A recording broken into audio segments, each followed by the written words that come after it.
Derrière ce slogan, il y a toutes ces valeurs que nous portons dans nos cœurs et au quotidien.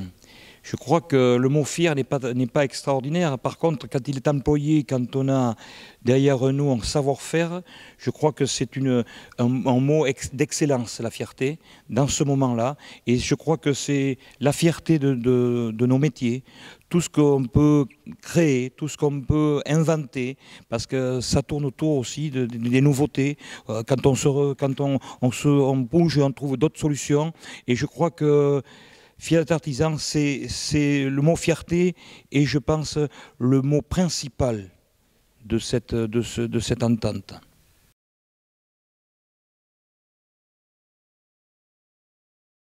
L'artisan, moi je dirais que c'est quelqu'un qui est fier de porter les traditions d'un savoir-faire et d'une qualité. Et aussi la transmission de former le jeune qui va prendre la relève après. Pour moi, c'est ça une entreprise. C'est une entreprise, ça vit. Il y a des gens dedans, il y a une famille, il y a des familles. Et pour moi, c'est ça, en fait. L'artisanat, c'est un métier d'avenir, mais un métier de maintenant, du passé aussi, qui nous permet d'avancer.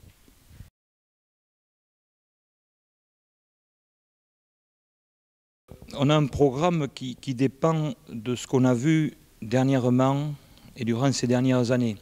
Et c'est peut-être ça qui a créé cette envie de retrouver des gens qui tournaient autour de ce projet.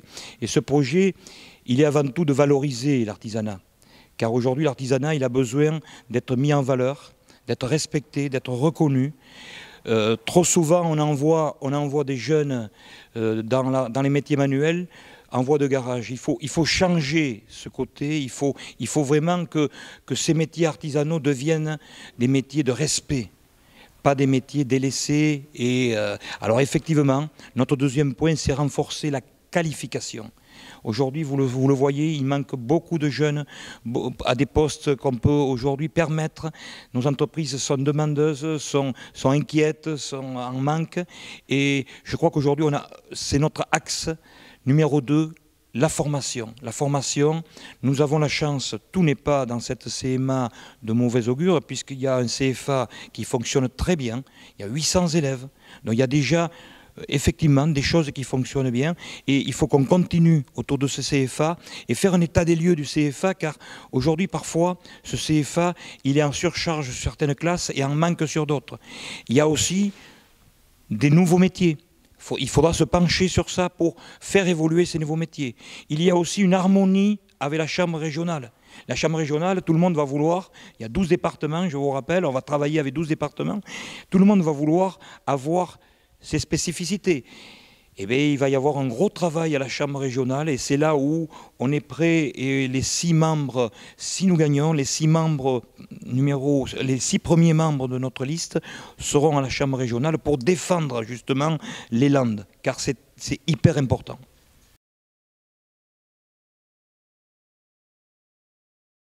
J'ai mis 6 mois pour réussir cette liste et j'ai rencontré plein de gens en détresse, seuls, et qui me disaient la CMA c'est quoi? Alors qu'ils cotisent tous les ans. La CMA, je téléphone, personne ne répond, on me passe un service puis un autre, et puis j'ai pas de retour. Et je crois qu'on a mené une politique un petit peu on a délaissé le terrain.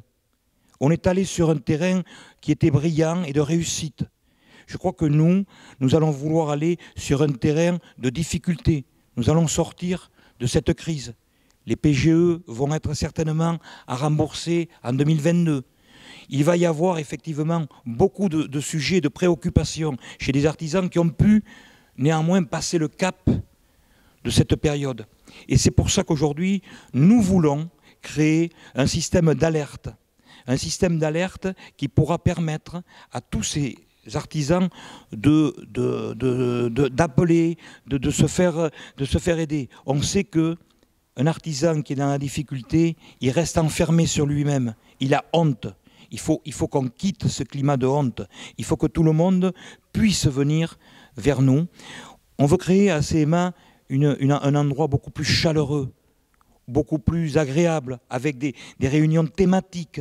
Suivant, on a quatre gros axes: alimentation, les services, le bâtiment et la fabrication. Il faut tourner autour de ces thématiques pour justement rappeler des gens, les inviter à venir. Il faut aller sur le terrain. La simplification de la vie, c'est celle-là. Et nous, on veut être au service des artisans. Hein. Effectivement, Didier Massy, c'est une entreprise un peu importante. Mais n'oublions pas que Didier Massy, son père avant lui, était parti tout seul avec un artisan.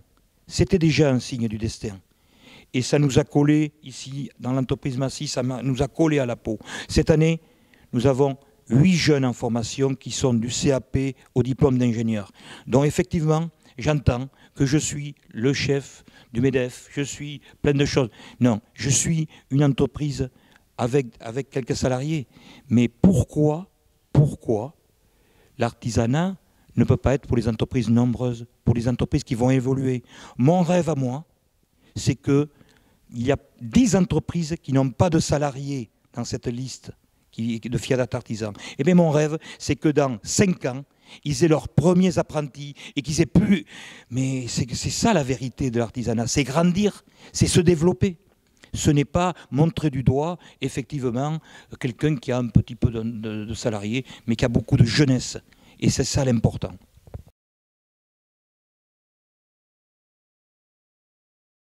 C'est impossible de faire autrement. Nous sommes un petit département, très vaste, mais il n'y a pas de grosses industries. Il y a effectivement une multitude de petites sociétés, d'artisanat. Par contre, si on ne relie pas ces 3 chambres, on ne reliera rien.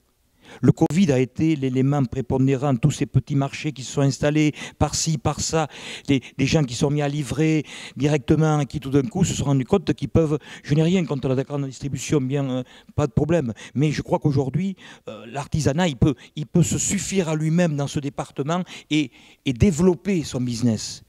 Et je crois que la Chambre d'agriculture doit nous rejoindre aussi. On doit se mettre autour d'une table. Comment on peut créer aujourd'hui des circuits courts de vérité, pas des circuits courts qui vont s'arrêter parce que le Covid va peut-être s'échapper. Non, non, il faut continuer. Je crois que c'est un bon côté du Covid qui nous a fait ouvrir les yeux sur ces thèmes.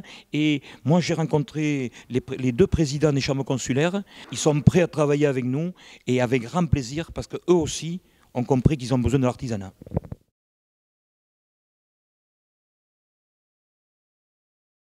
Nous n'étions pas d'accord. C'est pour ça que nous sommes là pour défendre notre territoire et la présence et l'importance du vote, elle va être la représentation à la Chambre régionale. 12 départements qui vont vouloir tirer cette formation plutôt que celle-là. Il va falloir être très fort, il va falloir se battre, il va falloir y aller. Et là, je crois que nous sommes avec tout ce qu'il faut, tout est rassemblé pour affronter ce quotidien, parce que ça sera peut-être du travail pas quotidien, mais il faudra rien lâcher. Mon but, justement, c'est que toute la liste travaille. Chaque élu va avoir une mission dans un secteur départemental auprès de services. Il va y avoir dans chaque service 1 ou 2 élus qui va participer au service, qui va travailler intelligemment. Et le dernier point, mon but, à 62 ans, pourquoi je me lance dans quelque chose de la sorte? Mais c'est pour essayer de donner un esprit à Fier d'être artisan. Et cet esprit, notre liste, elle a une 40 ans de moyenne d'âge. Ça veut dire qu'au prochain mandat, je ne serai pas là à sa tête.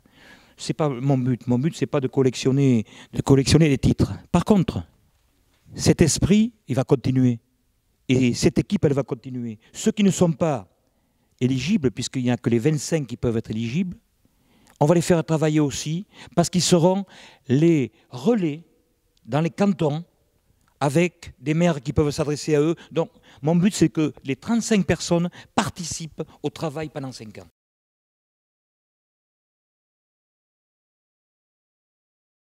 On va commencer avec un peu d'humour en disant qu'il vaut mieux voir la vie en bleu.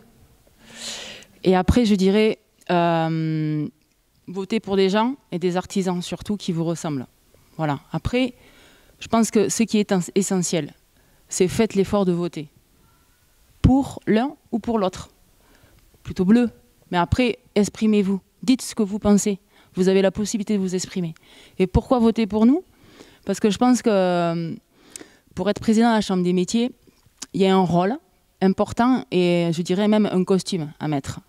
Et je pense que pour gérer cette vieille dame, on va dire, qu'on va essayer de moderniser, il faut quelqu'un qui soit capable de gérer une équipe. Et M. Massy, avec l'expérience qu'il a, il a su le faire parce qu'il a su continuer, même si c'est une belle entreprise maintenant. Vous savez, c'est plus facile de commencer avec une petite entreprise qu'avec une grosse. Pourtant, il a su la guider et mener la barque. Et je pense que la Chambre des métiers, lui, M. Massy, saura le faire. Et moi, personnellement, j'ai toute ma confiance en lui et c'est pour ça que je le suis.